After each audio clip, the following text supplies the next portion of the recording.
आता हूँ हिमांशु जी, और उसके बाद फिर मैं बिलाल साहब और गिरीश भाई के पास आता हूँ उसके बाद में। विवेक जी, आपने हिमांशु जी की बात सुनी, पृष्ठभूमि मैंने भी दी है।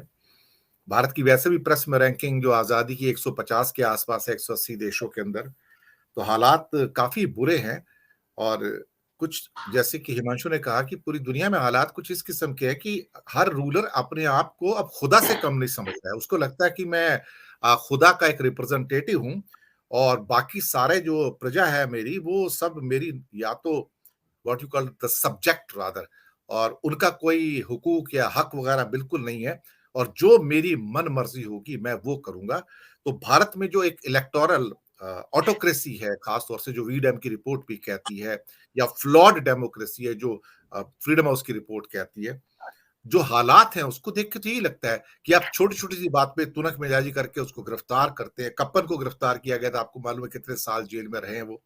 तो ये हालात सबके सामने हैं, और उसके बाद आप कहते हैं कि हम लोग तो आपके कोई इंडिया में रोबस्ट इंस्टीट्यूशंस हैं, सब कुछ है। ये सब दिखाने के लिए ultimately this government is as bad in decision making as any other dictatorship. Vivek ji. हाँ धीरेन्द्र जी, बिल्कुल आप सही कहा।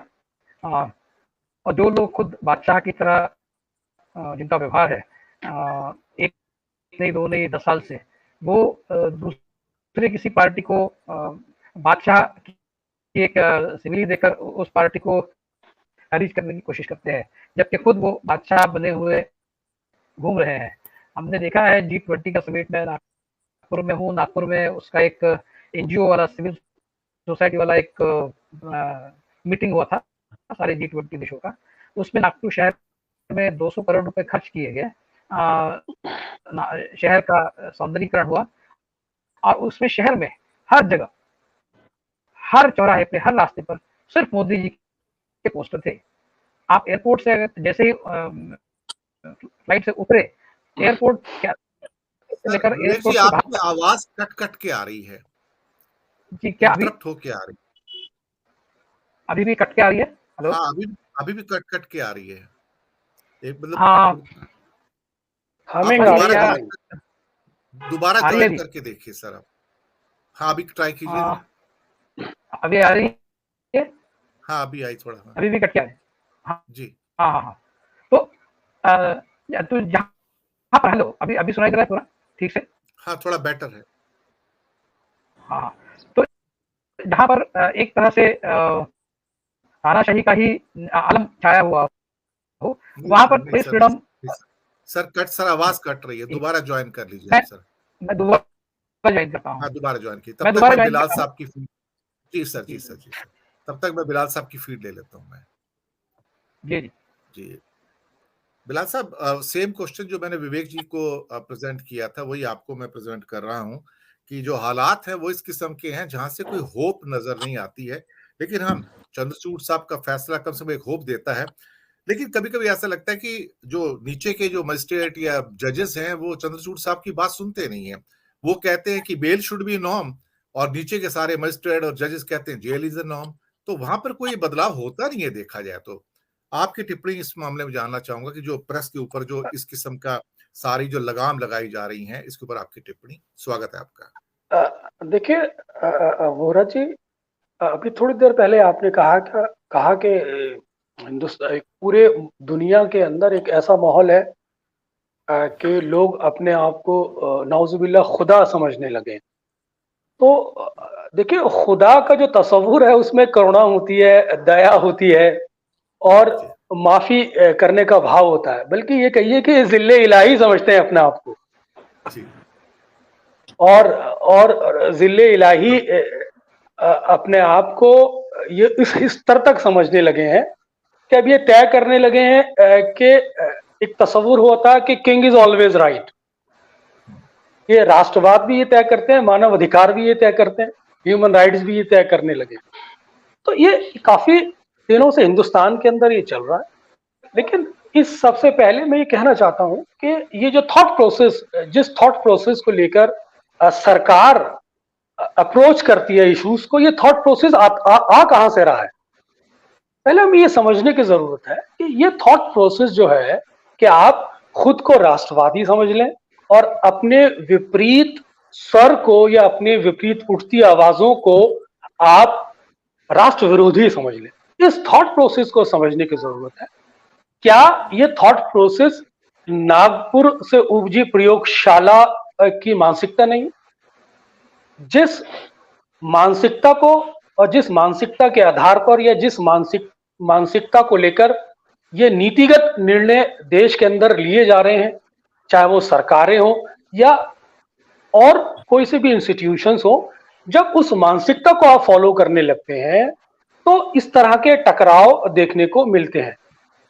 काफी वक्त से आप ये फील कर रहे हो कि हिंदुस्तान के अंदर एक बहुत बड़ी डिबेट छिड़ी है कि हिंदुस्तान के जो भी इंस्टीट्यूशंस हैं वो उनको खतरा है। आखिर वो खतरा सरकार से या उस थॉट प्रोसेस से है? क्योंकि सरकारें जब उस थॉट प्रोसेस को फॉलो करने लगती हैं, जो thought process freedom of expression, fundamental rights, human rights या लोकतंत्र की बुनियादी जो जरूरतें हैं या बुनियादी रिक्वायरमेंट्स है, जब उससे टकराता है तो इस तरह की प्रॉब्लम्स डेवलप होती है। तो उसी थॉट प्रोसेस के चलते हिंदुस्तान के अंदर ये समस्या आके खड़ी हुई है। और जब ये थॉट प्रोसेस सुप्रीम कोर्ट द्वारा चेक कर दिया जाता है तो हमें एक उम्मीद की किरण नजर आने लगती है। दरअसल इस थॉट प्रोसेस को सुप्रीम कोर्ट ही क्यों चेक करे? आखिर इस थॉट प्रोसेस से लोग इन्फ्लुएंस्ड क्यों हो रहे हैं? ये एक डेमोक्रेसी के अंदर इस चीज को समझने की जरूरत है। दरअसल ये थॉट प्रोसेस जो है एक पॉलिटिकल नरेशन के अंदर अपने आप को इस्टेब्लिशमेंट का केंद्र बिंदु समझकर, अपने आप को ही मंजिल इलाही समझकर, अपने आप को ही वन मैन शो समझकर जब आप किसी चीज को अप्रोच करते हैं और आप डिसएग्रीमेंट को आप किसी भी तरह की डिफरेंट वॉइस को या किसी तरह भी अपने प्रति विरोधी आवाज को जब आप एनिमी वॉइस समझ लेते हैं तो ये सब तरह की दिक्कतें आती हैं।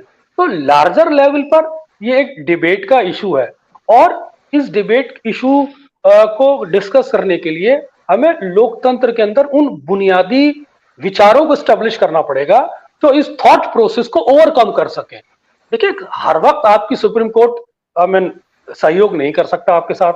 आपको पता है कि ये वायरस, थॉट प्रोसेस का वायरस हिंदुस्तान की जितने भी इंस्टीट्यूशंस हैं उनके अंदर चला गया है। वहां पर उस थॉट प्रोसेस के लोग बिठा दिए गए हैं और जब तक इसको आप फिल्टर नहीं करेंगे इस थॉट प्रोसेस को, बड़ी हिंदुस्तान के अंदर डेमोक्रेसी हमेशा स्टेक पे रहेगी।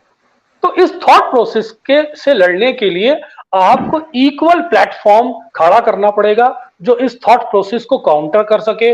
लोगों को समझाना पड़ेगा, ग्राउंड पर जाके जो पॉलिटिकल पार्टीज हैं उनसे खासतौर से जितना भी विपक्ष है जो इस थॉट प्रोसेस से एग्री नहीं करता, उनको एक साथ लाने की जरूरत है और लोगों को कन्विंस करने की जरूरत है कि ये जो थॉट प्रोसेस है, अगर ये थॉट प्रोसेस हिंदुस्तान की मानसिकता बन गया तो फिर आप इसके शिकंजे में इस तरह फंस जाएंगे, इससे निकलना मुश्किल हो जाएगा। कुछ हद तक हिंदुस्तान उसकी ग्रिप में आया है और जिसको समय समय पर बहुत ही लिबरल क्लास के लोग, इंटेलेक्चुअल क्लास के लोग जो हिंदुस्तान के डेमोक्रेसी को समझते हैं, उसकी डेप्थ को समझते हैं, ह्यूमन राइट्स को समझते हैं, प्रेस फ्रीडम को समझते हैं, वो तो इसको चैलेंज कर देते हैं और जो लोग इसको नहीं समझ पाते वो इसका शिकार हो जाते हैं, वो काट के उल्लू बने रहते हैं। तो सुप्रीम कोर्ट आपको कब तक इसमें समर्थन करेगा? यकीनन सुप्रीम कोर्ट ने एक जो डिसीजन है, जो ऑब्जर्वेशन है, वो हम सब लोगों के लिए आशा की किरण है। लेकिन ये सवाल बेसिकली थॉट प्रोसेस का है कि जब इंस्टीट्यूशन के अंदर आपका जो थॉट प्रोसेस है वो डेमोक्रेसी के जो फंडामेंटल्स हैं उसके अगेंस्ट जाता है या संविधान की जो बुनियादी वैल्यूज हैं उसके अगेंस्ट जाता है, तो इस तरह की समस्याएं खड़ी होंगी।